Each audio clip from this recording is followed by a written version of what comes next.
União, organização, tecnologia, vanguarda, evolução. Núcleo de Telesaúde do Hospital Universitário. Universidade Federal do Maranhão.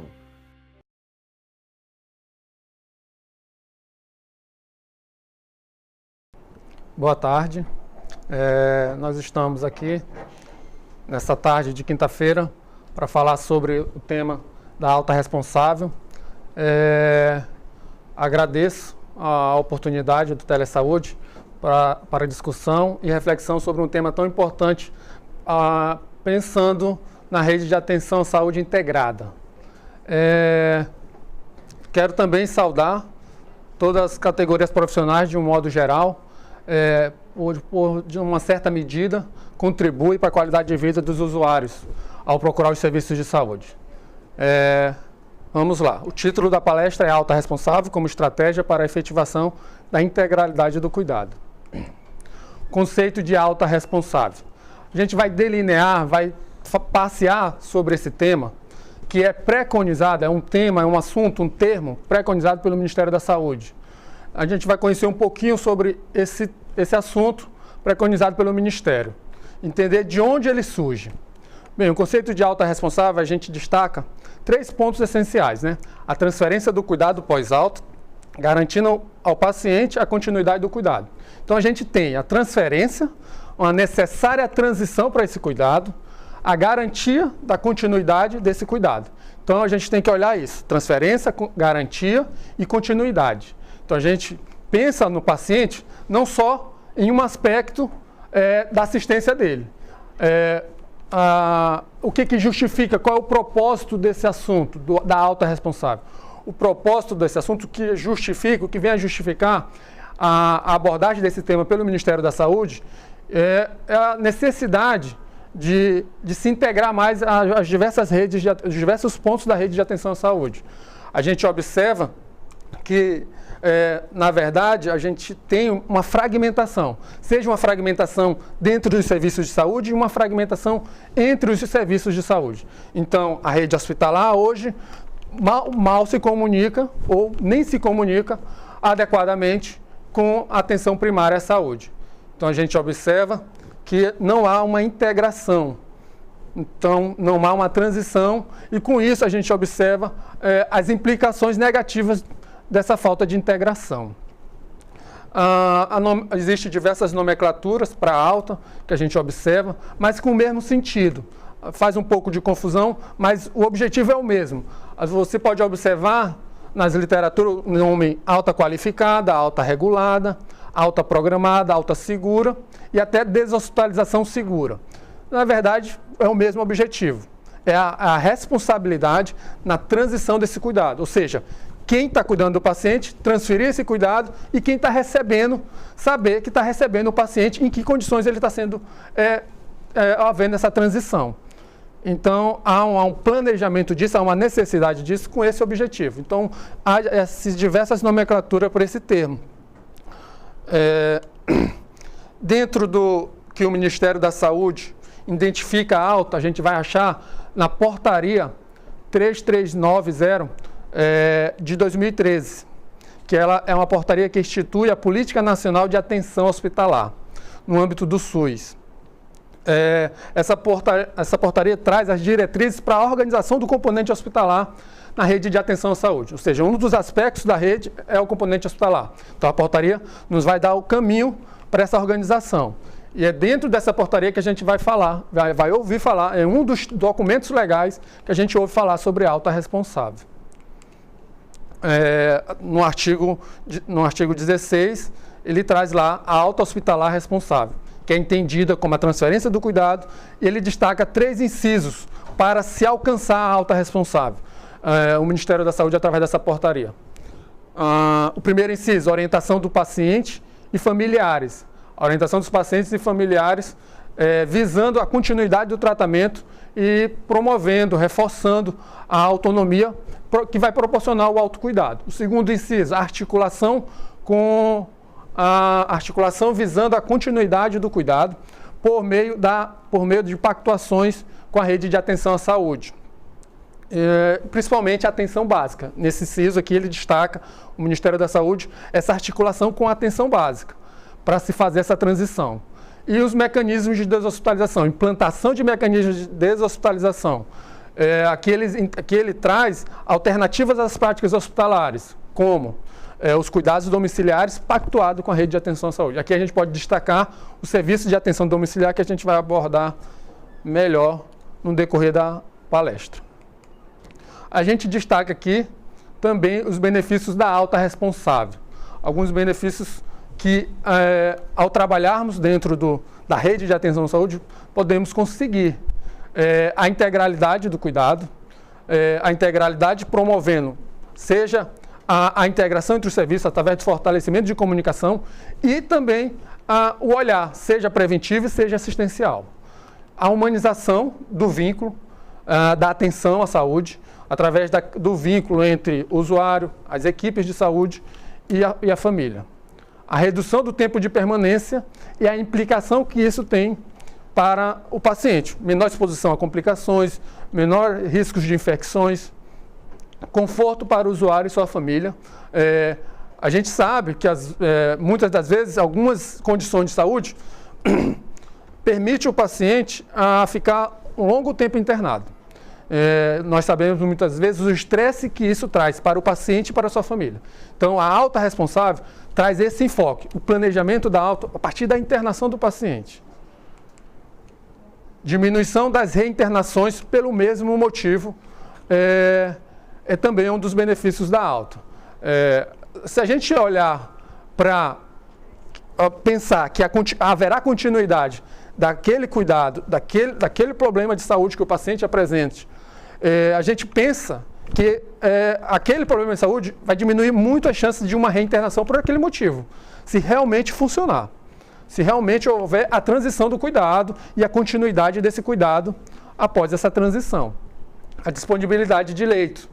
A disponibilidade de leito, existe um estudo do Hospital Albert Einstein que ele coloca o seguinte: em um hospital de 200 leitos, a redução da média de permanência do paciente em um dia significa 33 novos leitos. Então, a repercussão disso para a rede de atenção à saúde é muito positiva, porque a gente sabe da necessidade que existe de vários pacientes para internações, ou seja, a necessidade adequada para internações diante do que aquele paciente necessita atualmente.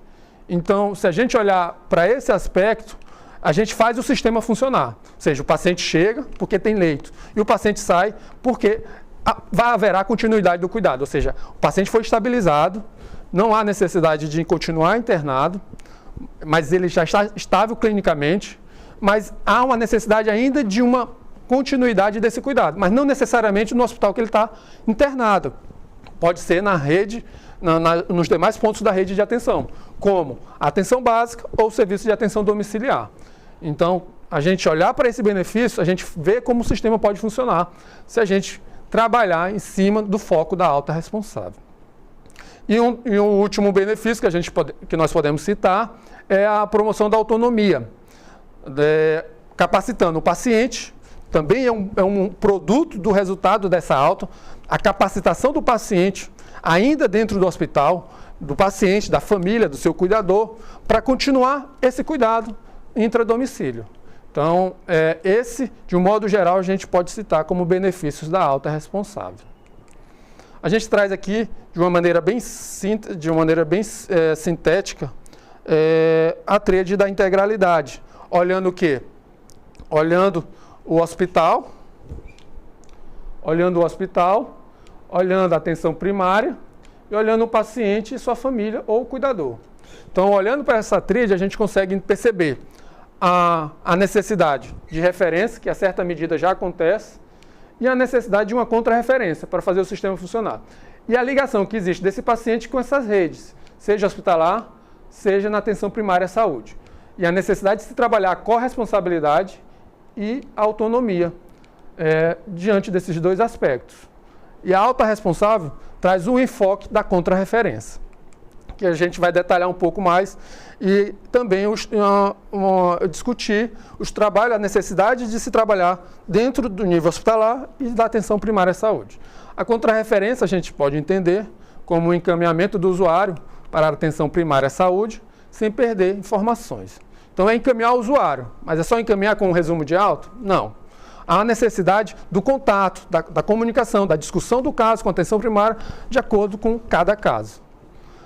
E essa transição, RIBAS 2016, coloca como parte do processo de deshospitalização. É necessário, na deshospitalização dos pacientes, ocorrer essa transição, principalmente em alguns grupos, que a gente chama grupos de risco, grupos vulneráveis, que a gente vai detalhar mais na frente, para a gente conhecer melhor. Aqui a gente traz ainda como a gente pode fazer a integração desse projeto com a atenção primária à saúde, a partir do nível hospitalar. A gente precisa definir rotinas, precisamos de fluxo de comunicação, os responsáveis pelo encaminhamento e parcerias entre o PTS, seja do nível hospitalar com a atenção primária à saúde. Ou seja, é necessário saber o que fazer, como fazer e quem vai fazer. E haver essa articulação, seja a nível assistencial, seja a nível técnico, seja a nível de gestão. Então é preciso envolver todos para se conseguir alcançar a alta responsável do paciente. Nível hospitalar. Dentro do nível hospitalar, a gente vai destacar como a gente pode tentar trabalhar isso dentro do hospital, né? É necessário, como eu disse inicialmente, fazer essa articulação entre os trabalhadores de uma mesma equipe e serviços existentes no interior do hospital. Como eu disse anteriormente, há uma fragmentação, seja dentro do hospital, seja da comunicação entre unidades de saúde diferentes. Então, há uma necessidade dessa articulação. O reforço dessa articulação com o objetivo de quê? De se planejar a alta e saber qual é o objetivo que a gente quer quando interna um paciente. É dar alta para o paciente. Interna o paciente sabendo que queremos dar alta, mas quando? E o que estamos fazendo para conseguir isso? Então, há uma necessidade de um esforço interno entre os trabalhadores, entre nível de gestão, para se efetivar isso. E é necessário fortalecer os mecanismos de deshospitalização, que é justamente o aspecto da articulação entre os demais serviços. Então, tem que partir do hospital, tem que partir do serviço de atenção domiciliar, esse mecanismo, esse fortalecimento desse mecanismo. Aqui eu trago brevemente o que já está sendo trabalhado dentro do hospital universitário. Foi trabalhado com as equipes da Unidade de Atenção à Criança e Unidade de Clínica Médica Adulto, protocolo de alta responsável. A criação do protocolo. No último trimestre de 2018, se trabalhou para elaborar esse protocolo.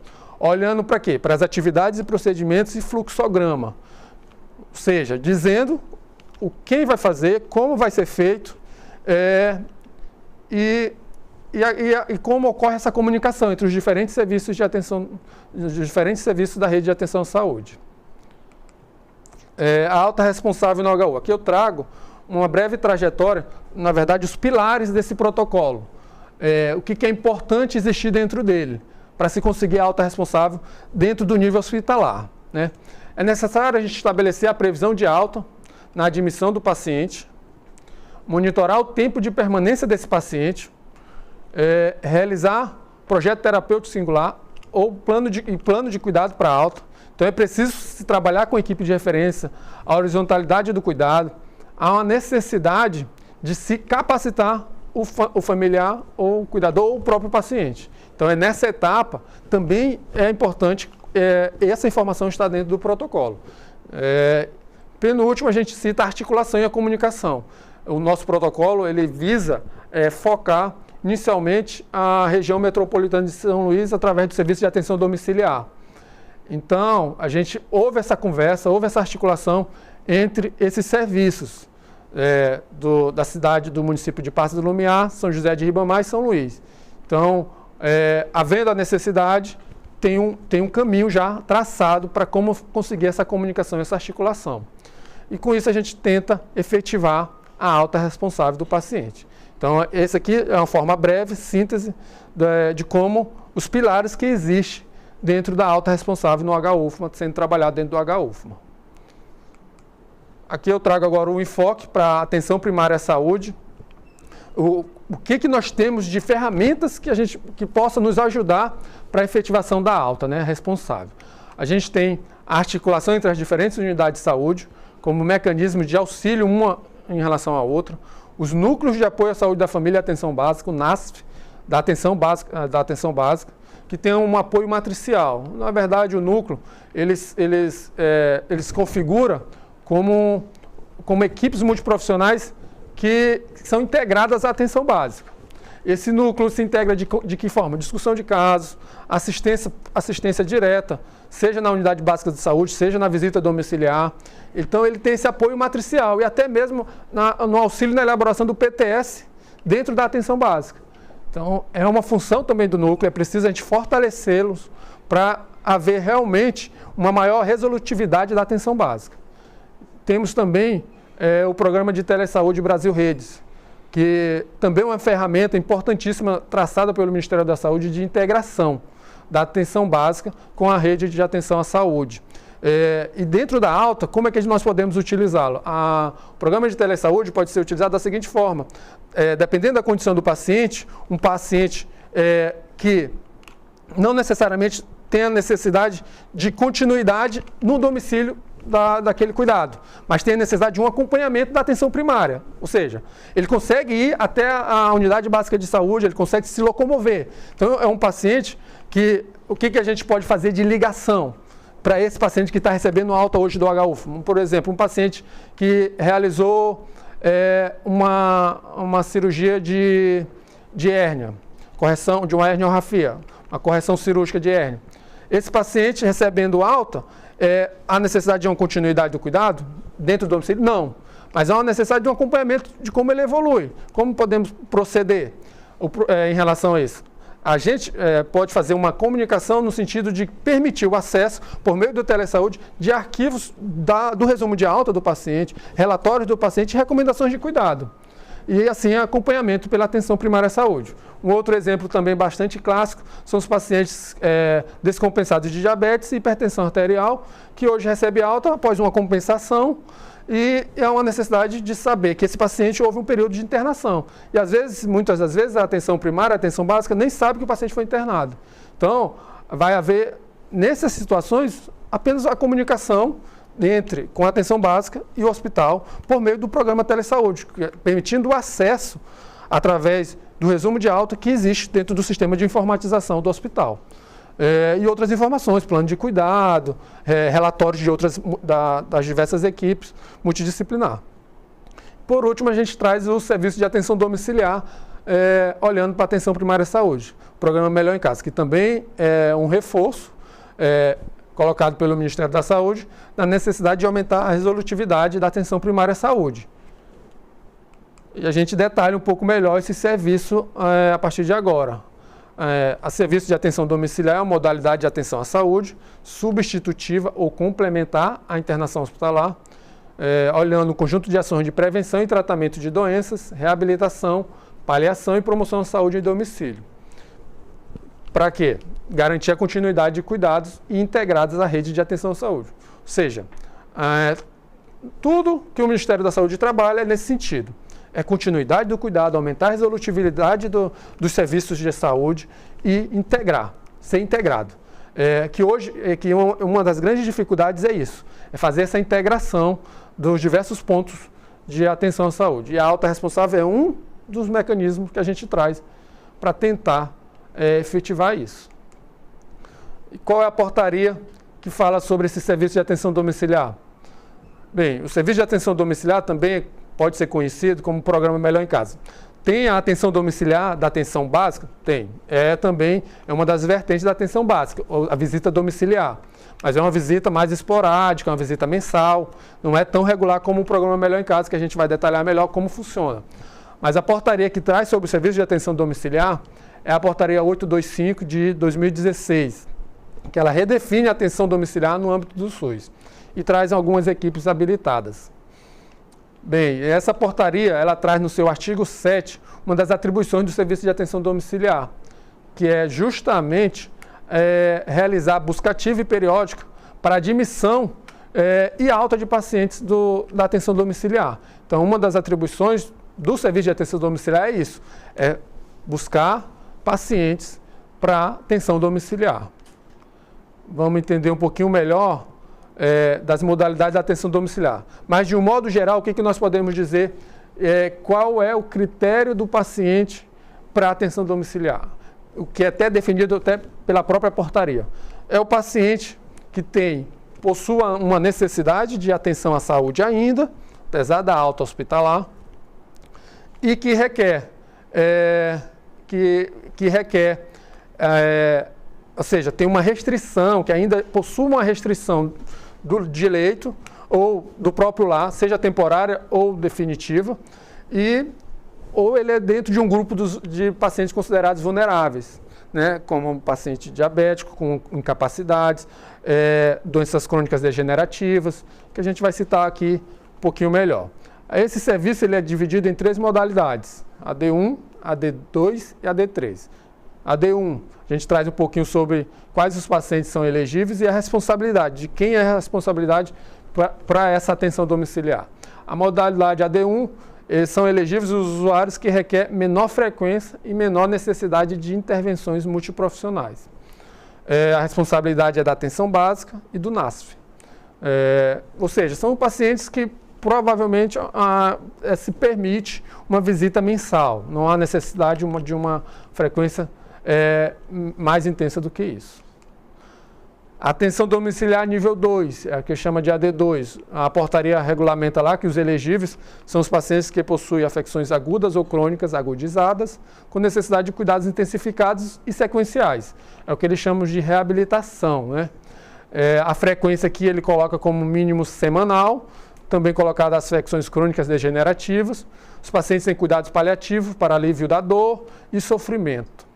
E também nos casos de bebês com baixo peso e prematuridade para ganho ponderal. A responsabilidade é do Serviço de Atenção Domiciliar por meio da equipe multiprofissional de atenção domiciliar, ou seja, o programa Melhor em Casa. E o AD3 é semelhante ao AD2, mas que façam uso de equipamentos e procedimentos especiais. Há uma necessidade mais frequente do cuidado, podendo ser até mais intenso do que uma vez por semana. Também é do Serviço de Atenção Domiciliar por meio da equipe multiprofissional de atenção domiciliar. Existem algumas situações que são inelegíveis para a atenção domiciliar, que não se aceitam. São necessidade de monitorização contínua, necessidade de assistência contínua de enfermagem, necessidade de propedêutico complementar, necessidade de tratamento cirúrgico em caráter de urgência, necessidade de uso de ventilação mecânica invasiva. Aí ele coloca entre aspas, que é, no caso que a equipe não estiver apta a realizar tal procedimento. No Brasil, existe serviço de atenção domiciliar que já consegue fazer a admissão de pacientes com uso de respiradores, que é a ventilação mecânica invasiva. Tem serviços no Brasil que já consegue fazer essa admissão. É incipiente? Mas se a gente olhar para a necessidade, na necessidade também de que muitas vezes o paciente não consegue ir para alto porque não há esse suporte lá fora, a gente vai verificar que é realmente necessário trabalhar nesse sentido. Aqui eu trago um resumo dessa deshospitalização, como proceder dentro do hospital, uma deshospitalização, né? Aqui a gente traz inicialmente usuário internado, inicia o processo de alta e faz a primeira pergunta. Há melhora clínica? Se não, o paciente mantém internado. Se houve melhora clínica, a gente faz a próxima pergunta. Há necessidade de cuidados contínuos? Se não, avaliar a alta e o acompanhamento pela atenção básica. Aí aqui nessa situação, seria justamente aquele ponto, utilizar o recurso do telesaúde no sentido de permitir que a atenção básica tenha conhecimento do histórico de forma breve, através do resumo de alta ou relatório da equipe multiprofissional, desse histórico do paciente. Então, seria a ligação da atenção básica, nesse caso aqui, através do recurso do telesaúde. Aí, aqui a gente volta, necessidade de cuidado contínuo, se sim, a gente faz a pergunta, que temos que verificar. Ele é elegível para atenção domiciliar, para o serviço de atenção domiciliar? Se sim, se não, mantém internado, até ter condições de se tornar elegível. Se sim, qual a modalidade de atenção domiciliar daquelas 3 que foi citada anteriormente, né? As modalidades, a gente coloca AD1.